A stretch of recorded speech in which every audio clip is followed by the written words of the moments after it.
Hello friends, இந்த வீடியோவில் நம்ம பார்க்க போகிற டாபிக் வந்து ப்ரோக்ராமிங் கோடு வந்து எழுதி ஸ்டார்ட் பண்ணுறதுக்கு முன்னாடி நமக்கு என்னென்ன அது வந்து தெரிஞ்சிருக்கணும் அப்படிங்கிறத பற்றி பார்க்க போகிறோம். எப்படி வந்து ப்ரோக்ராம் எழுதுறது அப்படின்னா அதுக்கு 3 ஸ்டெப்ஸ் இருக்குது. ஃபர்ஸ்ட்டு வந்து நீங்கள் என்ன வந்து கொடுத்துருக்க ப்ராப்ளம் வந்து என்ன அப்படிங்கிறத நல்லா ஐடென்டிஃபை பண்ணணும். செகண்ட் வந்து என்ன அப்படின்னா, ஸோ கொடுத்துருக்க ப்ராப்ளம்க்கு நீங்கள் சொல்யூஷன் எழுதுறது மாதிரி ஒரு அல்காரிதம் நீங்கள் எழுதணும். அல்காரிதம்னா என்ன, ஒரு ஸ்டெப் பை ஸ்டெப்பாக ப்ரொசீஜர் நீங்கள் எழுத போகிறீங்க. அந்த ப்ராப்ளமை சால்வ் பண்ணுறதுக்கு நீங்கள் என்ன பண்ணணும் அப்படிங்கிறது.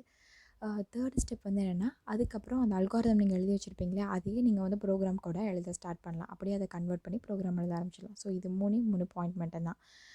இப்போ நான் எக்ஸாம்பிளோட நான் சொல்கிறேன். எக்ஸாம்பிள் என்னன்னா, ஏரியா ஆஃப் சர்க்கிள் கண்டுபிடிக்கிறது தான் இப்போ நமக்கு ப்ராப்ளம் கொடுத்துருக்காங்க. ஸோ வந்து ஃபஸ்ட்டு இதோட ப்ராப்ளம் வந்து என்ன அப்படின்னா, ஒரு சர்க்கிள் இருக்குது, அந்த சர்க்கிளோட ஏரியா என்ன அப்படின்னு சொல்லி நம்ம வந்து கண்டுபிடிக்கணும்.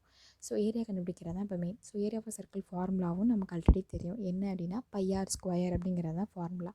ஸோ ப்ராப்ளம் என்ன, அதுக்கு கிட்டத்தட்ட சொல்யூஷன் நம்ம கண்டுபிடிச்சிட்டோம். ஸோ அல்காரிதம் எழுதுகிறப்ப நம்ம வந்து எப்படி எழுதுவோம் அப்படின்னா, நமக்கு வந்து area of circle is equal to பையோட வேல்யூ வந்து 3.141 அந்த மாதிரி வரும். இன்ட்டு ஸோ ரேடியஸ் வேல்யூ நம்ம என்ன வாங்க போகிறோமோ இல்லை நம்ம ஒன்று அசைன் பண்ணி வச்சுருப்போம். ஸோ அதை வந்து 2 தடவை மல்டிப்ளை பண்ணணும், அவ்வளோதான். ஸோ அதை நம்ம கோடில் காட்டுறேன், அப்போ உங்களுக்கு ஈஸியாக புரியும். நான் என்ன பைத்தான் ஷெல் ஓப்பன் பண்ணிவிட்டு அதில் ஒரு நியூ ஃபைல் க்ரியேட் பண்ணிக்கிறேன். அதில் வந்து நான் வந்து கோடிங் எழுத ஸ்டார்ட் பண்ணுறேன். ஃபர்ஸ்ட் எனக்கு என்ன வேணும்னா, ரேடியஸ் இருந்தால் தான் என்னால் ஏரியா கால்குலேட் பண்ண முடியும். அதனால நான் என்ன பண்ணுறேன்னா, ரேடியஸ் அப்படிங்கிற ஒரு வேல்யூ வந்து நான் ஸ்டோர் பண்ணி வச்சுக்கிறேன். என்ன வேல்யூ கொடுக்குறேன் அப்படின்னா, சும்மா 8 அப்படின்னு சொல்லி கொடுக்குறேன். நெக்ஸ்ட் வந்து என்ன பண்ணுறேன் அப்படின்னா, ஓகே இப்போ ரேடியஸ் நமக்கு கிடச்சிருச்சு. இப்போ நமக்கு என்ன ஃபார்முலா, ஏரியா கண்டுபிடிக்கிறதுக்கு.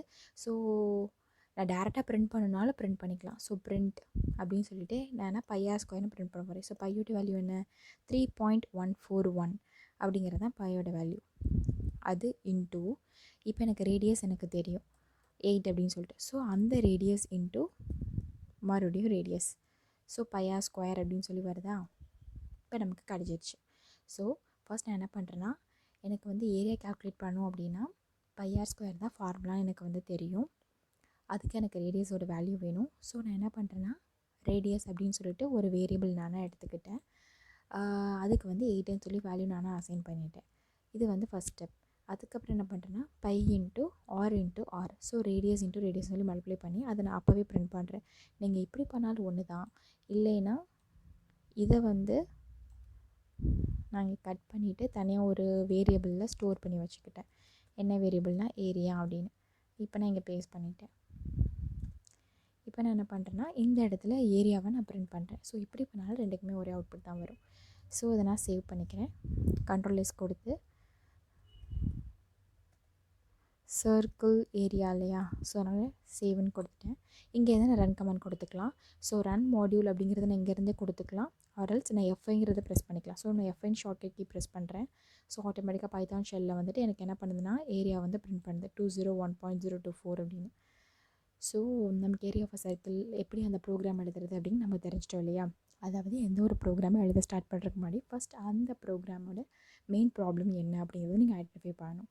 செகண்ட், அதுக்கு ஒரு அல்காரிதம். ஸோ ஸ்டெப் பை ஸ்டெப்பாக நீங்கள் வந்து ப்ரொசீஜர் எழுதணும், எப்படி அதை சால்வ் பண்ணுறது அப்படிங்கிறத. தேர்ட் வந்து என்னென்னா, நீங்கள் ப்ரோக்ராம் கோட் எழுத ஆரம்பிச்சிடலாம் வித் ஹெல்ப் ஆஃப் சின்டாக்ஸ் மூலிமா. ஸோ சின்டாக்ஸ் இருந்துச்சுன்னா நீங்கள் ப்ரோக்ராம் எழுத ஆரம்பிச்சிடலாம். இப்போ இந்த ப்ரோக்ராமில் வந்து நம்ம ஏரியா கால்குலேட் பண்ணுறதுக்கு ரேடியஸ் தேவைப்பட்டுச்சு. அந்த ரேடியஸ் வேல்யூ வந்து நம்ம டேரெக்டாக வந்து 8ன்னு சொல்லி அசைன் பண்ணிக்கிட்டோம் இல்லையா. இப்போ வந்து நம்ம அந்த மாதிரி பண்ணாமல் யூசர்கிட்டேருந்து அந்த ரேடியோஸோட வேல்யூ எப்படி வாங்குறது அப்படிங்கிறத பற்றி நம்ம நெக்ஸ்ட் வீடியோவில் பார்க்க போகிறோம். ஸோ நெக்ஸ்ட் வீடியோ பார்க்குறதுக்கு முன்னாடி நம்ம சேனல் இது வரைக்கும் சப்ஸ்கிரைப் பண்ணாதவங்க கீழே சப்ஸ்கிரைப் பட்டன் இருக்கும், அதை கிளிக் பண்ணுங்கள். அப்படியே பக்கத்தில் பெல் நோட்டிஃபிகேஷன் ஐக்கான் இருக்கும், அதையும் மறக்காமல் கிளிக் பண்ணிக்கோங்க. அப்போ தான் உங்களுக்கு நோட்டிஃபிகேஷன்ஸ் காட்டும் நான் வீடியோஸ் அப்லோட் பண்ணுறப்ப. So please subscribe and support our EduTut channel.